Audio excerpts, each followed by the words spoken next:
Hello and welcome to Cinema Subculture, the channel where we discuss everything strange, obscure, and downright messed up in the world of movies. My name's Gary. And I'm Simon. So, Gary, what film are we here to talk about today?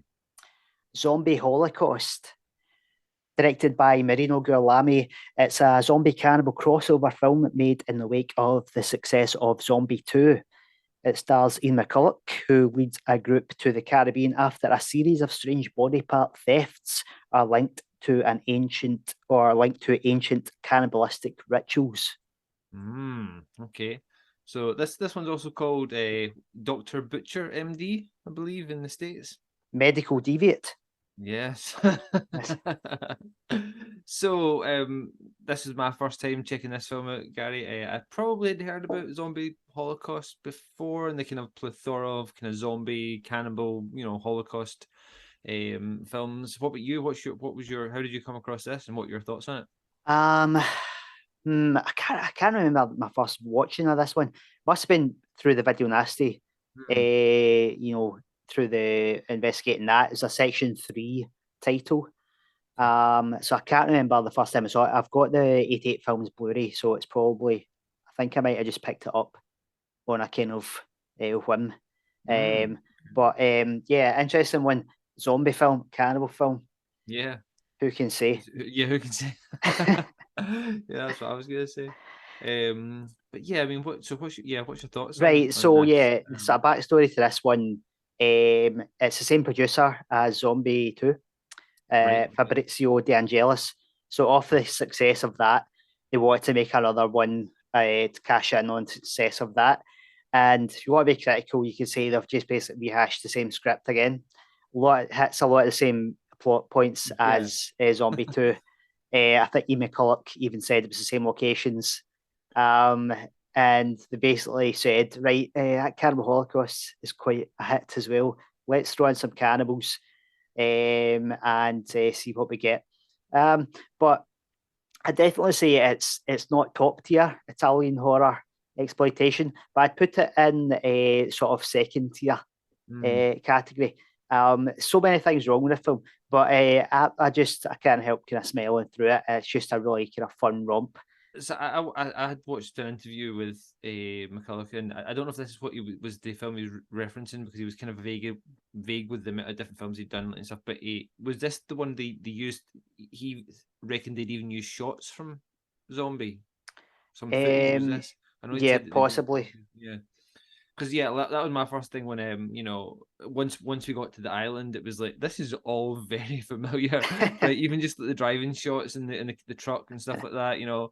They go into the doctor's house and stuff. It's very similar, and even I think the kind of the final shot, or the kind of the climax, is very similar. Burning barn full of cannibal zombies, whatever, is almost exactly like Zombie 2, sorry.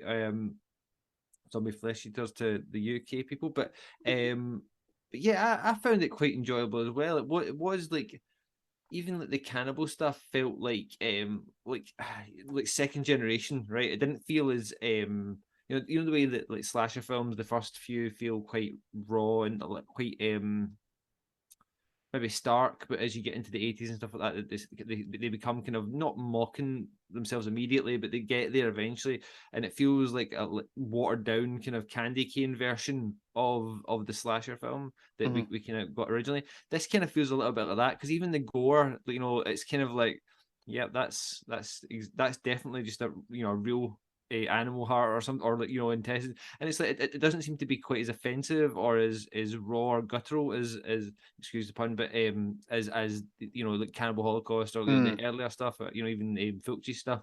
But yeah, other than the story being kind of very similar, I found it had some kind of little quirks with the zombies. I wasn't sure if we were going to get zombies when it appeared to be cannibals initially, but it was kind of like a crossover, right? It's like almost like zombies Mm. versus cannibals, isn't it? That's like, is it the Right. first crossover film? And then when we get the zombies, eventually they're a bit kind of they're not traditional zombies at all, and the kind of like noise they make is Yeah. is quite weird and stuff like that. So, but it's still kind of fun. And then the natives and stuff with the Laurie, the character Laurie. Like it's very weird, and I wasn't sure if they were making her their queen at the end, and I couldn't quite figure out why they had decided she was all right because the stone thing tapping back. But anyway, all that is to say, yeah, I think it was pretty fun. You know, it's pretty fun. It's I don't know if it's one I'd revisit or not, but it's because it's not. I don't know if there's enough there that makes it stand out like something like Zombie Flesh Eaters. Like the big kills, right? Because it's even some of the cannibal stuff is a bit kind of like, as you say, second tier kind of thing. But yeah, it was enjoyable enough. Yeah, good. Yeah, it's funny because I read somewhere someone saying about the film like this is the Italian zombie film eating itself, sort of regurgitating Right. what's already came. But it's insane to think that this is 1980, Yeah. like 1 year after Zombie and the same year as Cannibal Holocaust.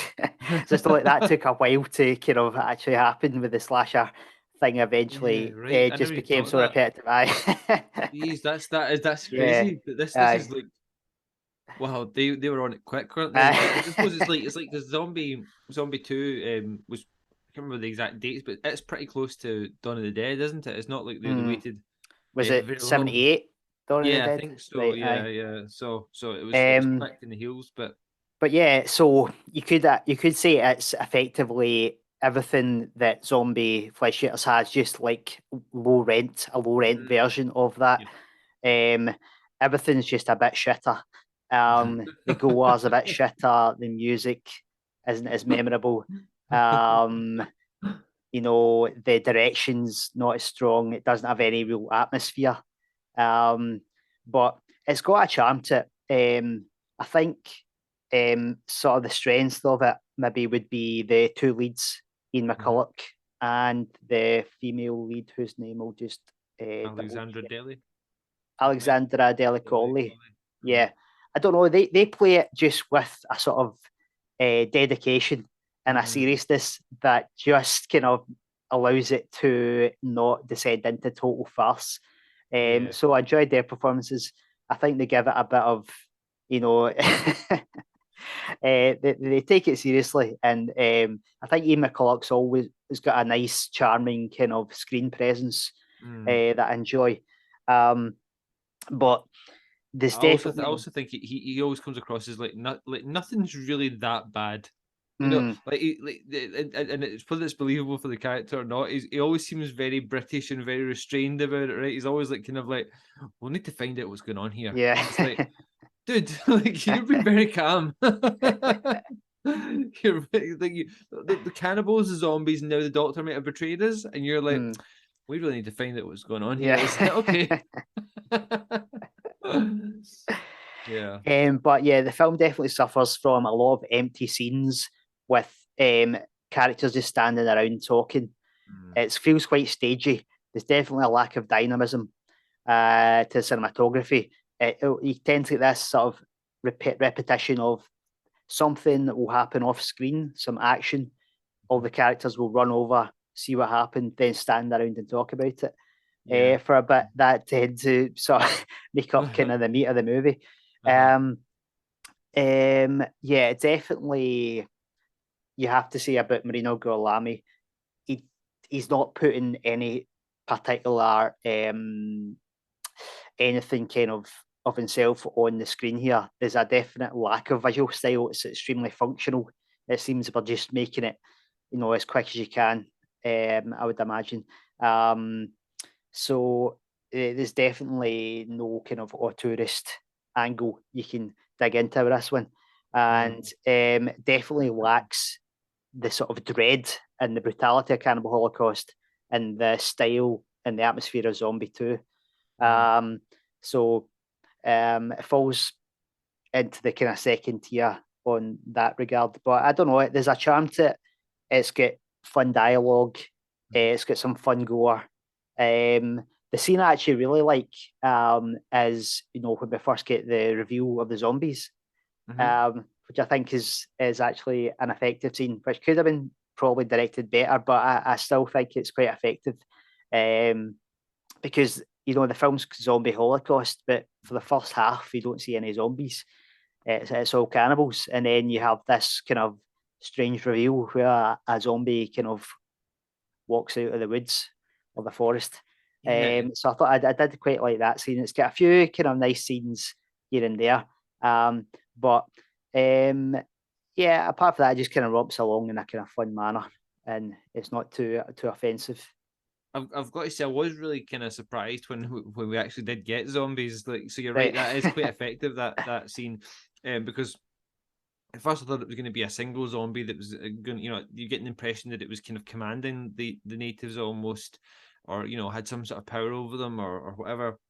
And then we saw several different looking ones, which I think they looked on the whole, they looked okay. I thought they looked pretty cool. And then when you find out the kind of origin of them, that kind of makes sense a little bit more. But as I say, the repetitive sound design on the noise they were making, Yeah. everyone made the same noise. That was the only thing to go away for the scene for me, because I Right. think it could have been a little bit more effective if it hadn't been for that. Mm. Um, but yeah, no, that was pretty cool. I did like that kind of reveal Yeah. of them. I think if we had a stronger score saying that something that you get in the Fabio Frizzi score for Zombie 2, it'd probably have elevated that scene quite a bit. Yeah, And it is odd the heavy breathing noise that the zombies make. yeah. It's just the It's a little low repetition. rent. Each one does like two Yeah. groans and the exact same groan. Aye. Just thinking about the zombies, like, am I right in saying, again, only having seen this recently for the first time, they don't actually do any eating of the living? Um, I don't think the zombies eat anyone. yeah, it's a good point. They're just sort of like henchmen, basically, aren't they? Yeah, Of yeah, the Doctor cannibals Butcher. that do Uh, the munching. yeah, The zombies are like kind of Frankenstein people that the doctors made, but they don't actually. It might be one of the only zombie films I've seen that the zombies don't actually eat the living. yeah, yeah. Uh, it's kind of cool. Interesting point. Yeah. Uh, and you get that the climax where the cannibals actually eat the zombies. Yes. Yeah. Yeah. Uh, Yeah. in a kind of um, victory for the natural world, I guess you Yeah. might say, against the Frankenstein monsters that Dr. Obrero has created. Um, yeah, so it's kind of three movies in one. You've got your Mad Doctor, kind of Dr. Moreau thing going on there as well.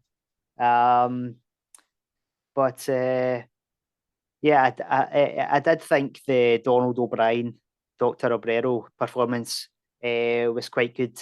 Very campy, very hammy. But that was a fun scene at the end where we reveal his kind of grand plan of Yeah. transplanting live brains into dead cadavers. You know what I was getting real vibes of in that last section when we got that, and when Ian McCulloch was trying to escape with the Mm, scalpel, right? It's quite kind of cheesy, really, because I don't know, because in the Blu-ray you can see that he's not even cutting the same bit anymore. I don't know, it's just a little bit kind of hard to swallow a little bit. But other than not having the Dutch tilts, I was like, this is like 60s Batman, 66 Batman.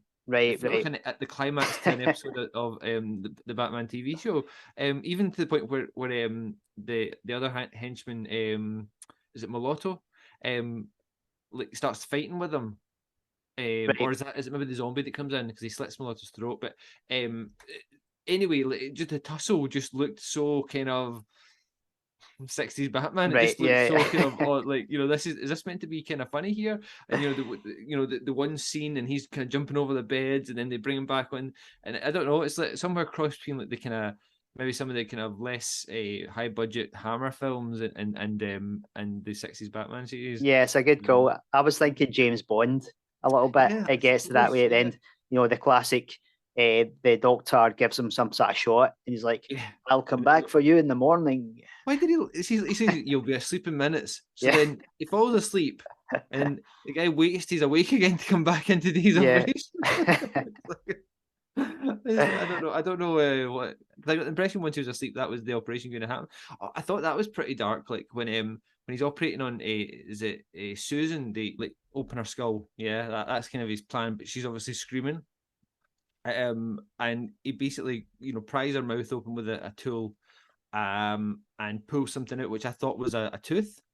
But it was actually vocal cords. Like he's like, you know, he's talking to a recorder or whatever, and he's like vocal cords removed. And I was like, holy shit, that was pretty dark. Like, you know what I mean? It was kind of like in a film with all the blood and guts. That was kind of something I really hadn't seen probably maybe before. I mean, it could have been done better, no doubt, but like I think it was still a pretty cool piece of the script or whatever. That took it quite dark, and then he's like giving patient injection to keep her conscious, and I'm like, holy crap, this guy is like evil. In case you weren't sure before, but yeah. Yeah, and that's obviously his plan for Ian McCulloch's character. He's going to transplant his brain. I don't really know why. Yeah. Just want to Why know he what it's needs like. this guy? Like, this Yeah, guy's trouble. Come on. I It's know. the infamous line, "I'd kill you now, but I must have your brain." Yeah, that Yeah. again, that's like Batman or a Hammer film, isn't it? That's Yeah. exactly. um, but yeah, it was definitely kind of there's fun to be had for sure. Yeah. What do you I mean? Like, so we've talked a little bit about the zombies, but and we've brushed on the cannibals. But again, like compared to like something like Cannibal Holocaust or Cannibal Felts, what was your kind of opinion of the cannibals? They're pretty like diet cannibal. You know what I mean? It's like cannibal sugar free, isn't it? It's almost like Yeah. A couple of things there. It does not quite. Well, it's funny because the film builds is mm-hmm, the film starts out with the cannibalism being the thing that's getting the plot rolling. That should be the major threat, but it doesn't really use that in any kind of horrific way. mm-hmm, It plays it more for. It's quite flimsy and it's not really that terrifying. The use mm-hmm. of the cannibalism in it is quite sort of light-hearted. I don't know. I guess maybe that's like a budget thing. Like the gore scenes, they try to make the most of the gore scenes, but they come across as kind of not particularly terrifying. They're just Yeah. kind of like more kind of disgusting, kind of in that way. Like, yeah, Cannibal Holocaust definitely builds a sense that the tribe is something to be feared. Mm-hmm. Um, it's slightly odd how the plot works in the sense that the doctor is making zombies and using the cannibals as sort of a security force. Mm-hmm. Um, Yeah. so when the crew get to the island, they sort of begin to be attacked by the cannibals. Mm-hmm. So there's that aspect of it that makes it not a particularly scary cannibal film. In terms of the racial element to it, I think obviously all the cannibal films deserve a bit of criticism for the portrayal of ethnic minorities. But at least in Cannibal Holocaust, you get a sense of that the white people are as bad Mm-hmm. as the natives, and you get the sense of that the indigenous people have some kind of revenge. I think, and that doesn't work as well here because of you have the terrible doctor, but I think because of the whole vibe of the thing is more campy, it doesn't Mm-hmm. have that.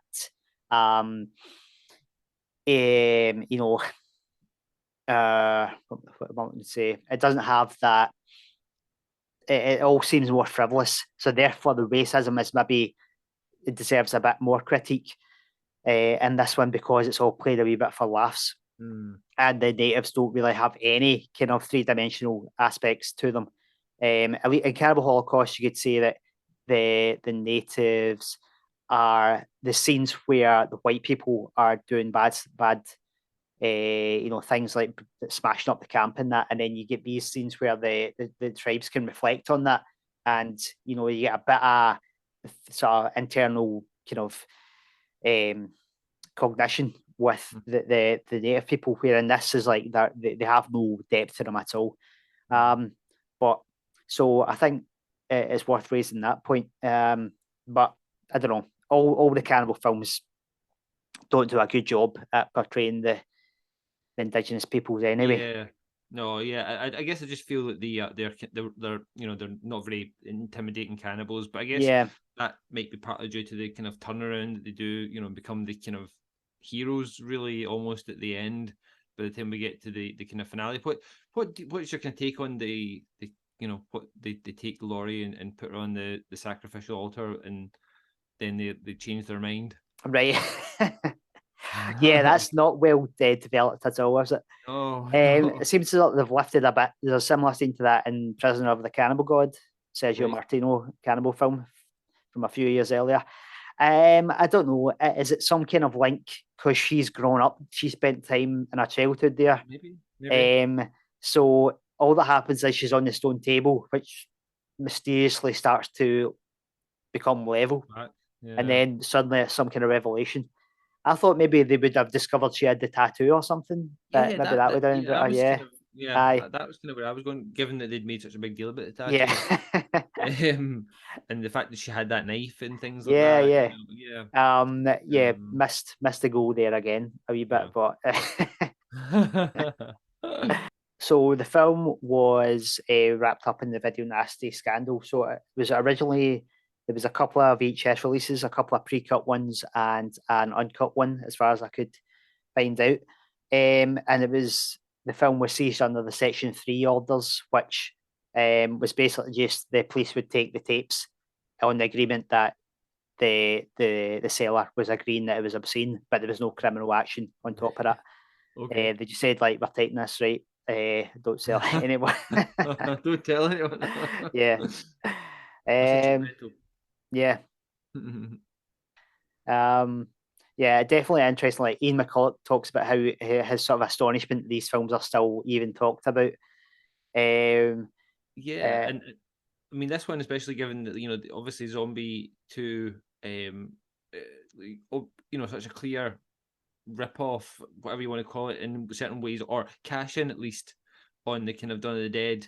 And then given that there's this, as I say, next generation of them that are cashing in on that again and watering it down again. yeah, It is kind of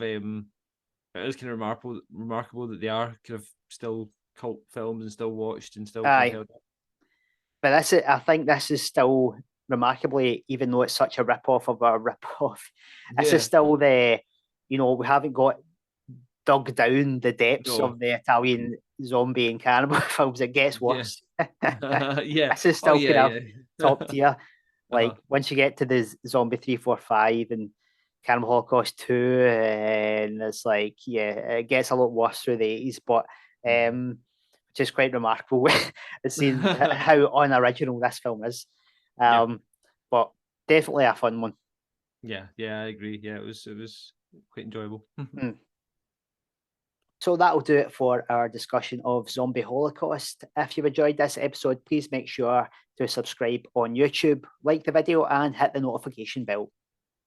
Thanks for listening. I've been Simon. I've been Gary. Keep it extreme.